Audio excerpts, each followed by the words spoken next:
So gaslighting is something that's spoken about a lot when it comes to relationships. In fact, one of the most common messages I get is people asking for advice on what to do when their partner is gaslighting them. So in this video, I'm going to break down what gaslighting is, the mistakes a lot of people make when it comes to understanding gaslighting, and then most importantly, what we can do about it.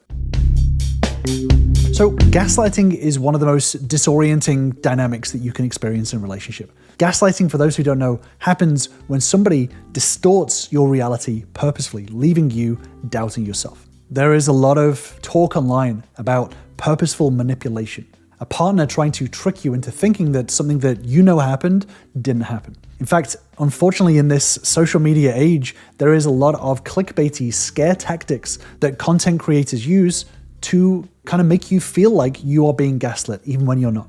The truth is that when it comes to gaslighting is a malicious attempt at causing someone to question their sanity, right? It is a purposeful act to manipulate someone into questioning their whole entire reality. The problem is that when it comes to relationships, there is a huge crossover in what is gaslighting behavior and what is worrisome defensive behavior. The biggest mistake that people make is assuming that gaslighting is always from a place of malicious intent or purposeful manipulation. There's a whole cottage industry of people talking about gaslighting and how you are a victim of someone who is so duplicitous, so conniving, and so absolutely fucked up that they're targeting you with their gaslighting in order to control you. The fact is that gaslighting often stems from just unconscious patterns that have been learned, where the gaslighter is trying to protect themselves, whether it's from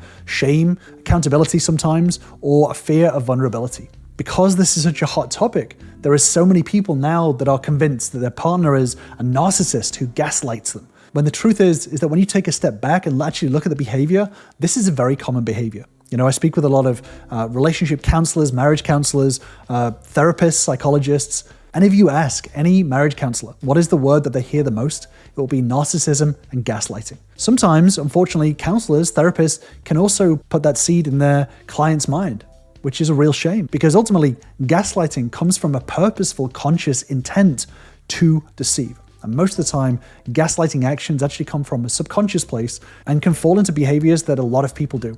So I want to be clear up front that this video is not about excusing behavior. This is not about enabling behavior, but this is about understanding it so that you can respond in ways that not only protect your emotional well-being, but also cultivate and create a healthier dynamic long-term. So there are a lot of common misconceptions around being gaslit. The first one is believing that gaslighting is always intentional. The reality is that most gaslighters aren't actively trying to manipulate you. They're simply behaving in a way that comes from a place of insecurity or fear, or sometimes they can unconsciously distort their own reality to avoid feelings that they find overwhelming. This isn't to downplay any impact on you, but if you assume that someone is gaslighting you intentionally, then unfortunately this can have a massive impact on your behavior because you can respond with anger or defensiveness. And what this does is this can actually escalate a conflict and reinforce someone's feelings that they need to lie. This can make them feel more insecure and end up relying on these really ineffective tools that they've learned throughout their life. So the truth is that you can recognize that their behavior is rooted in maybe unconscious self-protection, but this doesn't give you the excuse to act in toxic ways in response or to create your own assumptions about where their behavior is coming from. The more that you make assumptions and you start to create a label and a diagnosis on someone, the more that you'll end up treating them like that diagnosis rather than actually building a connection and understanding them as an individual. You know, if you think about it this way, let's say, have you ever had a terrible boss who has always been just riding your ass, micromanaging, asking you constantly where something is, and in the end, you end up just deciding, I'm just going to not tell him that I'm stressed. I'm going to not tell them that I'm having trouble. I'm just going to say that everything's okay, everything's fine, and I'm on top of it just to get them off my back. And this is something that you've done multiple times. If someone looked in on your situation and said to you, well, you're a gaslighter. You are gaslighting your boss into saying that their worry, their panic is invalid when it was completely justified. This wouldn't be fair, right? There's a reason why you're doing it, even if you did it automatically. So it's getting away from this idea that this is a character issue, and more about understanding why somebody behaves in a certain way and getting to know them. But there's another misconception that's tied to this, which is people think that they're weak for being affected. The reality is that gaslighting, if you're experiencing behavior from someone who is lying, who is painting things in a way that is very far removed from what your experience of the same situation is, this can feel like it undermines the trust in yourself, the trust in your own memory, your own perception, and your emotions. It's normal to feel confused or sometimes doubt yourself. This isn't a sign of weakness. This is just a normal response to having somebody else so wildly different from what your reality is. So it's normal to feel some shame, some isolation, but acknowledging internally that you are affected by somebody's different reality doesn't mean that you're weak. It just means that you're human. And it's crucial to separate somebody else's experience, somebody else's perception from your own perceived reality. And this is something that a lot of people struggle with. People become so focused on painting someone as a gaslighter, when ultimately, if someone perceives things differently, if someone has convinced himself that something is very, very different from what you've experienced, these two things can coexist. If you think about it this way, you can put 100 people in a room watching the same event, and every single person will describe that event in a completely different way. Some is going to be further away than others. Now, does that mean that, 10% of people are gaslighting, 20% of people are gaslighting? No. It means that everyone experiences things differently based on their own experience growing up and the environment that they're in at the moment. So understanding that two very wildly different realities can coexist at the same time. No one is ever 100% right. And this is what's known as dialectics. This is two seemingly opposing ideas coexisting and both being valid. The more that you end up disconnecting yourself from the other person and not actually listening to what their perspective is. And it also means that you start to dig your heels down into the idea that you are 100% correct. Your perception is 100% correct. The truth is that you can self-validate that your experience was real and is valid, but also be able to acknowledge and validate somebody else's experience in a similar way. It doesn't mean that you agree, that you see it the same way. You're simply saying, I understand where you're coming from, and that can coexist with my version of events as well. You're able to trust yourself as well as trust somebody else at the same time. But this comes with one of the biggest mistakes that a lot of people make, which is believing that confronting the gaslighter is going to fix things. Because gaslighting and lying stem from unconscious patterns, confronting this directly ends up feeling like a threat to the person who's lying's sense of self. So you may have found this before. Let's say someone is in this pattern of lying about the same thing over and over again, and you confront them. My question to you is, what happened? Did they say, caught me, you know what? Sorry, I lied. Or did they deny it? Did they deflect? And did they double down on that lie? So this is the thing, is that when somebody is gaslighting, confronting the lie usually is arguing in a logical level. When people gaslight, when people lie, it comes from an emotional level. So if you're addressing the lie in a logical manner, it doesn't touch the root cause of the lie or the gaslighting in the first place. So it doesn't address the worry, the fear, whatever it is that caused that gaslighting and lying. It addresses the symptom. So this is why oftentimes they end up doubling down, because they still have that feeling. And then when you talk to them in logic, this invalidates their reality.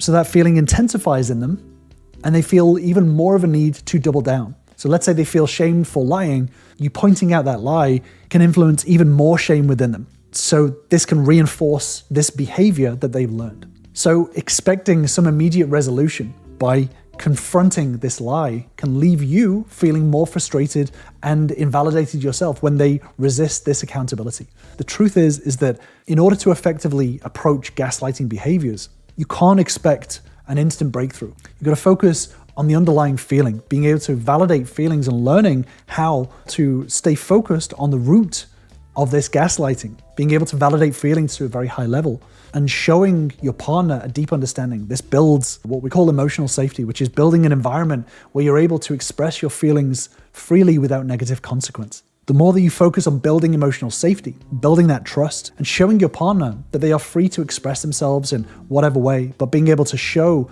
an understanding of their deeper feelings, over time you're able to build that trust and show them that they don't need to lie, that they don't need to feel insecure about the truth and the reality. So ensuring that you're focusing on staying clear about what your reality is, but being able to create an environment where there isn't a need to lie. And this is what a lot of my members have found, is that in building this emotional safety, a lot of these gaslighting, these lying, these narcissistic behaviors that we see on social media become undone, because what you're doing is you're able to self-validate. You're able to be clear in what is your perception of the world and not feel pulled by somebody else's reality.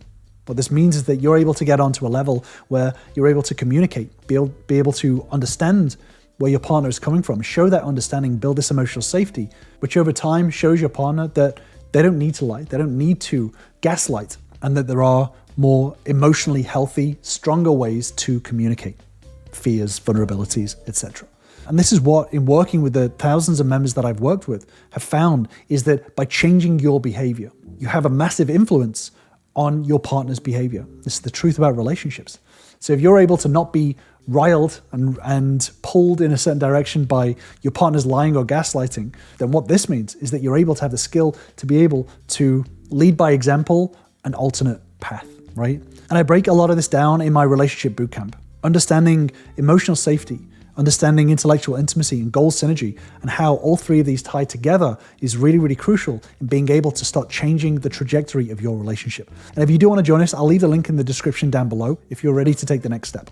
Because most of all, when it comes to communication, when there are lies and gaslighting involved, we can fall into this habit of believing that we have to prove our reality.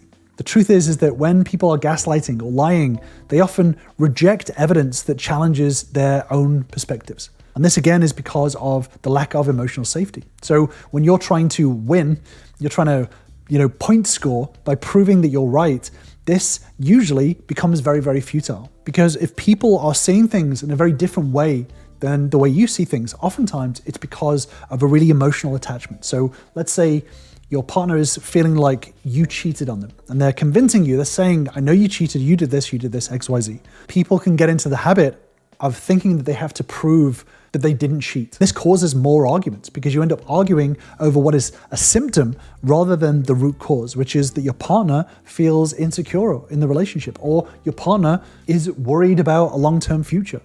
Any of these things are possible.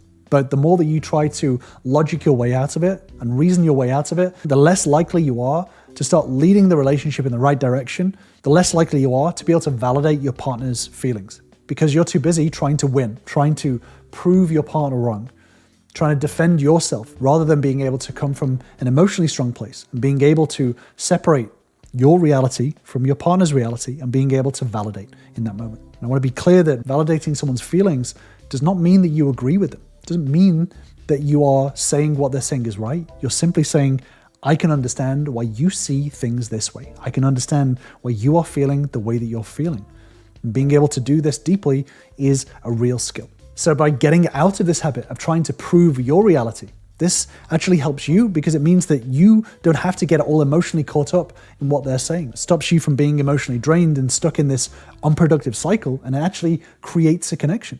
Once you let go of the need to prove yourself and focus on trusting your own perception, whilst also being able to understand and show an understanding of your partner's perception, is a really strong position to be in. So when it comes to gaslighting behavior, lying behavior, oftentimes it's not about what you do, it's more about what you unlearn. Once you get out of this idea that you need to force someone to understand their behavior and more about focusing on what you control, which is your response, the more that you're able to come from a much stronger place, a much more powerful place, which will have a bigger influence on the relationship. So yes, gaslighting, lying, oftentimes is unintentional, is subconscious. But the truth is that your reality is valid and your partner's reality, as wild and different as it may be to you, often comes from a place of a strong emotional feeling. By understanding the feelings behind the behavior, it's going to leave you in a stronger position to be able to respond with clarity and compassion, both for them and yourself. So this isn't about fixing your partner.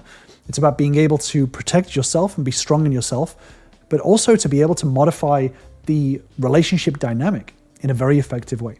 If your partner has such a strong emotional response, it's not about enabling and lying back and simply accepting this, but it's also not about trying to force them to modify their behavior. Ultimately, in any relationship, the discord, the disconnect between you and your partner is the problem that needs to be addressed. And being able to show up strongly as yourself enables your partner to be able to show up as their best self at the same time. So rather than you versus your partner, this is you and your partner versus the problem. Being able to learn these skills and develop these skills in order to de-escalate situations, to help calm the emotions down in the moment, is crucial to build this emotional safety, to be able to provide an environment where both partners are able to understand each other and diffuse these gaslighting and lying behaviors. I've actually done a deeper dive on de-escalating arguments, which is going to help you to start reversing this feedback loop and start calming conversations down in order to be able to get on the same page longer term. So I'm going to leave you with that deeper dive, and I'll see you over there.